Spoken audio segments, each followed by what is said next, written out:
Salut à tous et bienvenue dans cette vidéo. On va revenir sur les trades que j'ai pris sur la chute du Bitcoin, du Nasdaq et du S&P 500. Comme vous avez vu, je vous avais dit mardi à ce moment-là que pour moi, il y aurait une purge. C'est exactement ce qu'on a eu, que ce soit Bitcoin, Nasdaq ou S&P 500 qui ont plus chuté que le Bitcoin. Ce qui m'a permis de prendre un trade assez intéressant sur le Bitcoin à la baisse. On verra ça après. Il y a aussi OGPI que j'ai vendu. Mais tout simplement, on a cette purge et selon moi, elle devrait continuer. Est-ce que c'est le moment de la récession? Est-ce qu'on va avoir un moins 30-40% sur le S&P 500 Nasdaq? Je ne pense pas. Pour moi, la purge va continuer. On va y revenir après, mais il devrait avoir un rebond aussi dans les prochaines semaines. Pourquoi on a la purge? Tout simplement parce qu'on a des incertitudes au niveau des tarifs douaniers, encore une fois. Trump a annoncé des droits de douane de 25% sur toutes les pièces automobiles, sur toutes les voitures qui ne sont pas produites aux États-Unis. Donc bien sûr, il y a des pays qui ne vont pas en profiter, comme le Japon, la Corée du Sud et l'Allemagne, qui sont des gros producteurs de voitures, que ce soit Hyundai, Toyota pour les entreprises asiatiques, ou bien Volkswagen, BMW en Allemagne et plein d'autres. Elles ont pris beaucoup de downside en bourse ces derniers jours, tout simplement suite aux 25% annoncés de Trump sur les voitures. Le Mexique et le Canada qui ne fabriquent pas spécialement des voitures, mais c'est les premiers exportateurs et importateurs des États-Unis. Donc, c'est des pays limitrophes et ça va avoir des répercussions bien sûr sur ces deux pays. On a aussi eu, je vous avais dit, attention au PIB qui est sorti meilleur qu'attendu. Donc ça, c'était positif. Mais le PCE, donc l'inflation, vendredi, les PCE Core sont sortis plus élevés que prévu. C'est-à-dire que l'inflation continue à augmenter et la Federal Reserve, la Banque centrale américaine, veut faire chuter l'inflation pour baisser les taux d'intérêt. L'inflation est toujours élevée, elle ne peut pas baisser les taux d'intérêt. Et qui dit ne pas baisser les taux d'intérêt dit que c'est mauvais pour les marchés actions. Les marchés actions veulent des taux d'intérêt bas pour pouvoir se financer, pour pouvoir investir. Et on voit que les droits de douane de Trump, les annonces sur les tarifs, le 2 avril, en plus de ça, Trump dit que ce serait un nouveau jour pour les États-Unis ce 2 avril. Donc il y a beaucoup d'anticipation négative sur les marchés. Depuis, le Nasdaq est aux alentours de moins 14%. On pourrait venir plus bas, on va voir d'un point de vue technique. Mais ça ne m'étonnerait pas que maintenant on ait encore une grosse purge avant potentiellement la hausse. Le 2 avril, attention, en plus la semaine prochaine, on a les chiffres du chômage attendus à 4,2%. Et s'ils sont à 4,3 ou 4,4 ou bien plus, ça va avoir des répercussions sur le marché et potentiellement la récession pourra arriver. Je n'y pense pas. Je pense que on a encore des beaux jours devant nous parce qu'il y a de la liquidité qui se met en place. On a bien sûr la chute du Bitcoin, S&P 500, Nasdaq qui n'est pas corrélée cette fois à la masse monétaire parce qu'il y a trop de tensions et l'importance de l'incertitude prime sur la liquidité. Et quand il y aura moins d'incertitude, si Trump se calme, par exemple, s'il n'annonce pas des tarifs aussi élevés ou si après le 2 avril on est fixé, le chômage ne tombe pas à 4,2, on pourra avoir une reprise haussière.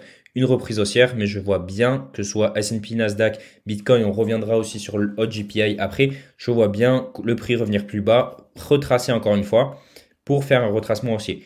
On a, vous savez, les vagues d'Elliott pour ceux qui connaissent. Souvent, les vagues de correction se font en une phase. Ensuite, on a une petite correction avant de faire une troisième vague. Donc, ça ne m'étonnerait pas qu'on ait la dernière purge avant d'envisager des plus hauts. On verra bien sûr avec ce qui va se passer dans l'économie, sur les marchés financiers. J'avais anticipé bien sûr cette chute, je vous avais dit ça mardi, de faire attention parce que pour moi, la hausse n'allait pas commencer. On a eu le bon biais, donc sur le Bitcoin, je me suis positionné, on va revenir sur le trade assez rapidement, malgré qu'on avait de la liquidité. C'est-à-dire qu'on vient créer une trendline, on avait énormément de liquidité ici, vers ce rond jaune, donc ça aurait été pertinent de revenir la prendre. Mais pour moi, regardez, au même moment, le Nasdaq chutait terriblement. Donc, je me suis dit, on vient prendre la liquidité ici, avec, vous voyez, ces équal high, avec cette mèche. Donc, on n'avait pas besoin de venir plus haut, parce que là, il y avait tellement une grosse décorrélation avec le Nasdaq que le Bitcoin a chuté drastiquement. Donc, je suis encore dans le trade. J'ai pris une partie de mes profits sur Bitcoin, mais je pense qu'on peut continuer de faire des plus bas. Et si on revient aux alentours des 80 000, et pour moi, à terme, dans une semaine, je pense que la semaine prochaine va être baissière encore une fois. Je pense qu'on peut casser ces lots. Le lot tout simplement de 76 000. Casser ce lot. La peur ici est au plus haut. On est retombé à 27. On est en niveau de peur. On pourrait revenir en peur extrême comme on a connu en début mars. Début mars, c'était tout simplement cette liquidation. On pourrait revenir plus bas sur le Bitcoin pour ensuite faire des plus hauts. Nasdaq, pareil, je vois très bien le prix continuer de faire des plus bas, sachant que on a la liquidité qui est créée. On a la cassure de ces equal lows. Je vous avais dit mardi, faites attention parce que pour moi, on va avoir un mouvement baissier. C'est exactement ce qu'on a eu. On pourrait revenir plus bas. Je pense pas casser les 18 320. À voir ce qui se passe. Si Trump il met des droits de douane très très élevés, bien sûr que là, le marché va corriger encore plus. Si le chômage, je le répète, il sort très élevé, les NFP sortent à 4,2, 4,3, 4,4, 4,5%. ben là, malheureusement, je pense que la récession arrivera. Mais on ne peut pas prévoir les chiffres du NFP, on ne peut pas prévoir ce que va dire Trump, encore plus dur. Donc on peut avoir une prise haussière et là, la semaine prochaine, potentiellement refaire des plus hauts. S&P 500, c'est à peu près la même chose, hein. Vous voyez, on casse les étoiles low, on peut revenir plus bas pour envisager de faire des plus hauts. Sachant que sur la divergence, vous voyez qu'on est presque au niveau des plus bas du 14 mars, pourtant nous ne sommes pas survendus. Ça ne m'étonnerait pas donc qu'on revienne plus bas. Donc RSI, je le répète, c'est un indice de divergence. Plus on est vers le bas, plus on est vers les 30, 20, plus on est survendu, et plus on est vers le haut, plus on est suracheté. Donc là, vous voyez qu'on est à 35, mais on n'est pas à des niveaux survendus comme on l'était tout simplement en mars, alors qu'on n'était pas non plus super bas. Donc je pense qu'on peut venir encore faire des plus bas sur le RSI. Le Nasdaq, c'est la même configuration. Vous voyez, on n'est pas du tout au même niveau que le 11 mars, alors que sur le RSI, vous voyez, on est bien plus suracheté que ce qu'on était le 11 mars. Donc ça ne m'étonnerait pas qu'on ait une prise baissière sur le RSI, ce qui concorderait tout simplement à des plus bas sur le Nasdaq, pour envisager ensuite des plus hauts. Le Bitcoin aussi, hein, je vous avais dit quoi il y a une semaine, je vous avais dit pour moi, on est à milieu alors que c'est bizarre parce qu'on est sur des bornes basses sur le Bitcoin. Donc je vous avais dit quoi, faites attention parce qu'il y aurait très certainement une purge. Une purge qui va continuer, je le répète. On a beaucoup de liquidités et il y a des grosses institutions. Ce graphique nous montre que des grosses institutions ont leur stop loss à 71 000 $. Ça ne m'étonnerait pas du coup qu'on casse ces bas, vous voyez, qu'on revienne aux 71 000, qu'on revienne ici entre 67 et 73 pour envisager ensuite de faire des plus hauts. Ethereum aussi, on va revenir assez rapidement, mais c'est très très beau. Malheureusement, je cherchais des shorts, mais j'ai pas pu me positionner sur Ethereum. C'est pas grave. J'envisage tout simplement qu'on revienne un peu plus bas. Et là, ce sera un excellent moment, je pense, pour acheter s'il n'y a pas de récession, encore une fois. On va revenir sur les actions américaines assez rapidement avant de revenir sur un très beau trade sur HotGPI. C'est que Microsoft, pour ceux qui ont vu mes vidéos, je vous ai dit que là, on crée de la liquidité et qu'on n'allait pas faire des plus hauts assez rapidement. Je pense qu'on va encore une fois la liquider. Ceux qui concorderaient ensuite à des plus hauts, c'est pareil sur toutes les actions. Google, c'est pareil. Vous voyez, on revient faire des plus bas. Pour moi, le lot est protégé, mais on peut revenir plus bas avant de faire des plus hauts. Nvidia qui tient bien le choc, mais vous voyez, on n'est pas à l'abri de revenir plus bas et de faire des plus hauts, je pense, encore une fois. Amazon, c'est pareil. Vous voyez, là, il y a beaucoup de liquidités qui sont ici, qui sont ici, qui sont stationnées là. Donc, ça ne m'étonnerait pas Amazon qu'on vient faire un gros push avant de faire des plus hauts. Meta, c'est pareil. Vous allez voir, on a cette liquidité. Vous voyez, ça bute, ça bute. Ça ne m'étonnerait pas qu'on revienne là, voire plus bas, avant de potentiellement faire des plus hauts. Et avant de revenir à HotGPI, un très beau trade que j'ai fait sur HotGPI que j'avais envoyé dans mon groupe Telegram privé. D'ailleurs, j'ai un groupe Telegram public maintenant, donc allez le rejoindre, il est dans la description. J'envoie parfois ma vision de marché, ce qui se passe, ce que je vois du S&P 500, Bitcoin et plein d'autres choses. Donc allez rejoindre le Telegram gratuit en description. Et sur Coinbase, ce qui va être intéressant, c'est que si vous voulez vous positionner sur l'univers des crypto-monnaies, mais pas être trop volatile, vous avez un excellent investissement parce que on a une énorme décorrélation entre Bitcoin et Coinbase. Vous avez peut-être vu mes premières vidéos cet été où j'avais effectué des achats sur Coinbase à chaque fois que c'était décorrélé. Et en fait, à chaque fois, j'ai pris du 50-60% sur Coinbase alors que Bitcoin ne prenait que 10%. Là, on a une décorrélation. Vous voyez, Bitcoin qui surperforme Coinbase. Donc, imaginons que Bitcoin fasse sa purge. Bien sûr, Coinbase va faire une purge encore plus grosse si vous pensez que le billet est baissier. Mais quand on sera haussier, vous voyez qu'il y a là encore la décorrélation, j'achèterai massivement du Coinbase parce que il augmentera beaucoup plus que Bitcoin. On aura déjà le rattrapage de la corrélation. On pourra refaire du 75-70% et encore plus si Bitcoin fait des plus hauts, des all-time high à terme. Donc, Coinbase, c'est pour moi super intéressant. On revient à des niveaux très bas. Et cette boîte est pour moi assez sécure. Sur HotGPI, ensuite, on va revenir aussi sur un autre trade que j'ai pris. On a tout simplement une tendance baissière. Je vous avais dit que je cherchais tout simplement, je vais vous montrer dans mon canal Telegram privé. Les membres de ma formation ont accès tout simplement à mes analyses, à tout simplement mes prises de trade. Donc, vous voyez, je cherche à scaler ma position sur HotGPI parce que j'avais déjà commencé à vendre.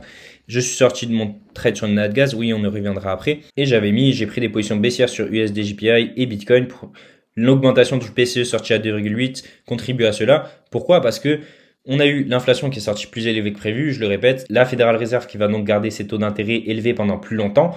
Ce qui veut dire que les marchés américains, le risk on, tout simplement, les valeurs risk on vont chuter. Le dollar australien, qui est une valeur risk on, devrait ne pas bénéficier de ça. Et pour l'instant, le yen JPI, pour moi, était sous-évalué et j'avais des confiances de mon côté.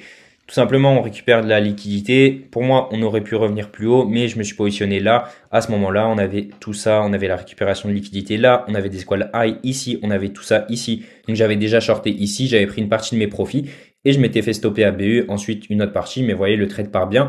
Pour moi, on va continuer sur OGPI. Pourquoi? Parce que le Bitcoin, le Nasdaq devraient suivre et ces actifs sont assez corrélés. Et sur le natural gas, je vous ai dit, vous avez vu dans le groupe, j'avais pris mes profits là, tout simplement.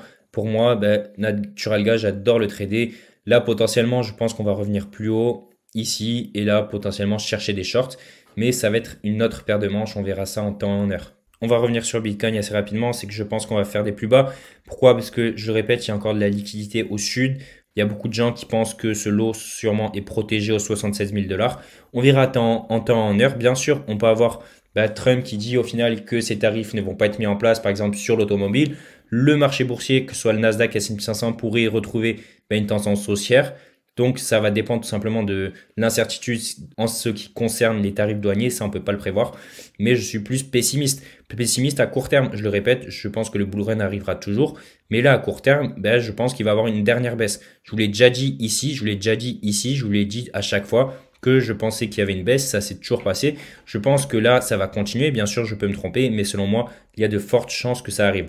Sachant qu'aussi, le Bitcoin, il digère bien sa baisse contrairement au Nasdaq qui a plus de mal en ce moment. Le Nasdaq, vous voyez, la corrélation est belle, mais qui chute plus fortement que le Bitcoin. Ça ne m'étonnerait pas donc que les jours qui suivent, le Bitcoin rattrape potentiellement sa corrélation, qu'on ait une énorme purge sur le Bitcoin comme on connaît. Des fois, vous couchez le soir, le Bitcoin il est à 85 000 $ et vous vous réveillez le matin, il est à 78 000. Donc une grosse mèche comme ça pour venir liquider tout le monde. Ça ne m'étonnerait pas qu'on ait ça potentiellement ce week-end, la semaine prochaine. Encore un début de semaine baissier. Pour moi, la semaine prochaine ne sera pas aussi positif. À voir. Mais vous voyez, on peut avoir une grosse purge. Et pour moi, on peut revenir sous les 68 000 à 73 000, 75 000 $ sur le Bitcoin. Pour finir, je voulais juste vous montrer, pour moi, un altcoin qui est intéressant. Bien sûr, je prévois encore une baisse. Mais je me positionne assez massivement sur 16 altcoins parce que regardez, c'est Ondo Finance. Donc d'un point de vue fondamental, il est intéressant. Je vais pas vous faire la revue. Mais je pense qu'on peut regarder cette trendline. Là, il y a beaucoup de gens qui ont tout simplement des stop loss juste là. Donc ça m'étonnerait pas qu'on ait ici une mèche. Peut-être venir plus bas avant de faire des plus hauts.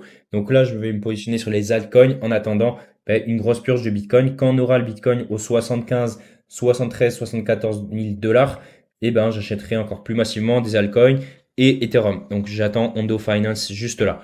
Je vous remercie d'avoir regardé la vidéo. N'hésitez pas à me dire ce que vous en avez pensé. Si vous pensez que la purge va continuer, si vous pensez justement que la récession va arriver ou vous pensez que on va avoir un mouvement haussier. Je le répète aussi, il y a ma formation en description si vous êtes intéressé pour devenir un trader rentable et il y a mon lien Telegram aussi pour accéder gratuitement. Je l'ai ouvert la semaine dernière, donc n'hésitez pas.